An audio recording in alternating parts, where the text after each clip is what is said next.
এক একটা গাছে থেকে আপনার সর্বনিম্ন 1500 থেকে 3000 টাকা পর্যন্ত বিক্রি করা যায়।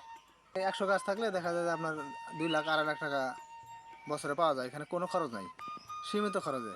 সুপারি বাগানের সুবিধা হলো যে আপনার সুপারি একটা বাড়ির আশেপাশে যদি মানে প্রতি জমি থাকে, ওটা ফেলে না রেখে মনে করেন যে সুপারি গাছ আপনারা যদি লাগাই দেন, এটা মানে জায়গাটা মনে করেন অনেক ছায়া থাকে। তারপর এইটা মানে ব্যাপক একটা লাভের মানে গাছ আর কি, সুপারি গাছ। এখান থেকে আপনার মানে এক একটা গাছে থেকে আপনার সর্বনিম্ন 1500 থেকে 3000 টাকা পর্যন্ত বিক্রি করা যায়। মানে বাৎসরিক একটা মোটামুটি 100 গাছ থাকলে দেখা যায় যে আপনার 2 লাখ 2.5 লাখ টাকা বছরে পাওয়া যায়। এখানে কোনো খরচ নাই, সীমিত খরচে। ওই গোবর টবর সারটা হালকা পাতলা সারটা গোড়া দিয়ে দিলে আপনার এটা হয়ে যায়। আর এখানে মনে করেন যে একটা করে সুপারি চারা আপনার 3 ফিট 2.5 ফিট 3 ফিট পর দূরত্ব মানে লাগানো হয়েছে আর কি। আর সুপারি গাছগুলো দেখেন কি মজবুত। এখানে আপনার সার দেওয়া হয়েছে, আপনার জৈব সার দেওয়া হয়েছে, কেঁচো সার, তারপর চালানি সার কিছু দেওয়া হয়েছে। এই সব মিলে আর কি এটা ব্যাপক একটা লাভজনক। তো দেশি সুপারি এবং যেটা হাইব্রিড সুপারি, তো লোকাল বাজারে চাহিদা কোনটার বেশি?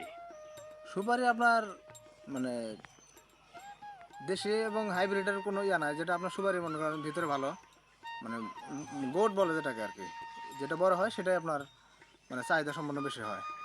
আচ্ছা, তো এই ধরনের সুপারি গাছ বড় হইতে মোটামুটি মোটামুটি কত মাস বা কত বছর সময় লাগতে আপনার পারে? এটা লাগানো থেকে শুরু করে মোটামুটি যদি ছোট চারা লাগান, 3 ফিট 4 ফিট চারা লাগান, তাহলে আপনার মোটামুটি দেখা যায় 5 থেকে 6 বছরে আপনি সুপারি পাবেন। সুপারি পাওয়া যাবে। পর্যাপ্ত সুপারি আপনি বিক্রি করার মতো সুপারি পাবেন তখন।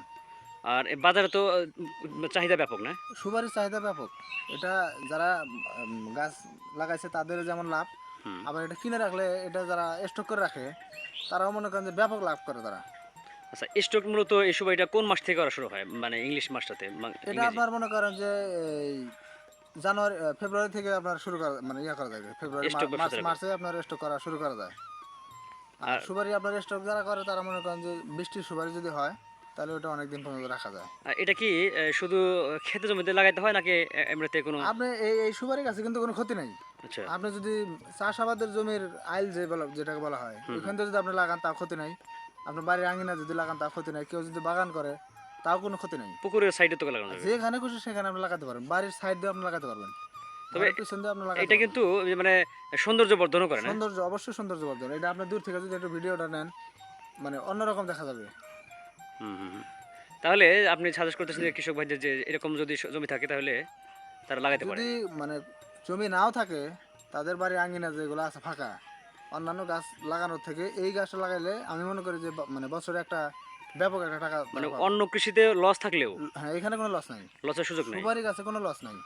আচ্ছা, আর ওই যে সেচ তো যখন রস থাকে তখন দিতে হয় না কিরকম? এটা হলো আপনার যদি মানে বাড়ির আঙিনায় করে তাহলে দেখা গেল যে 100 গাছ লাগাইছে, ওটা আপনার মানে বালতি দিয়ে যদি কঠিন রোদ হয় তখন বালতি দিয়ে পানি দিল, তাও দেওয়া যায়। তাও দেওয়া যায়। এবং কি এটা অনেক দিন পর্যন্ত মনে করেন পানি না দিলে সমস্যা নাই। আর সার তো মোটামুটি বাড়ির গোবর জৈব হ্যাঁ, সার এগুলো দিতে সার হবে। জৈব সার দিয়ে আপনার দেওয়া যায়, সমস্যা নাই। ওইটা গোড়ায় দিলে বেশি ভালো হয় আর মাটিটা ভালো থাকে।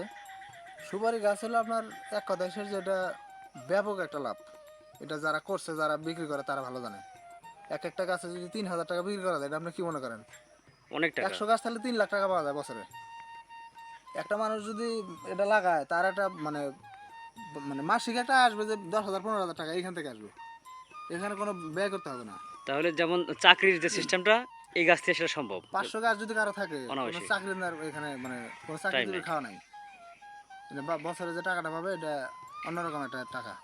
অসংখ্য ধন্যবাদ এই সুপারি গাছ সম্পর্কে আপনি তথ্য দিলেন, এবং যারা শুনছেন, যারা দেখবেন, যার পরে যারা আসবেন, তাদেরকে আমরা এটা দিয়ে আমরা কি বলে উৎসাহিত করছি যে যদি অল্প জমি থাকে অথবা জমি যদি নাও থাকে তাহলে পুকুর পাড়ে বা যে কোনো জায়গায় যেখানে আপনারা খুশি সেখানে লাগাতে রোপণ পারবে। করতে পারবেন। তাহলে আপনার বছর শেষে একটা ভালো মানে একটা অ্যামাউন্ট আপনারা পাবেন।